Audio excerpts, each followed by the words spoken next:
How to see your purchase history on Temu application.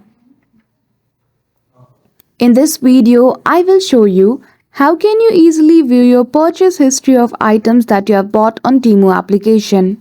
So without any delay, let's get into it. For that, firstly open your Temu application in your device. Once you do, simply head towards the profile section. So click on U icon from the bottom. After that, you need to click on your orders. As you can see, there are all the orders option as I have made no orders in this application, so you can see no list of items. You have all the options here. The order whose delivery has been processed, you will be able to view them in processing. The order which has already been shipped from Temu to you will be able to see in shipped section.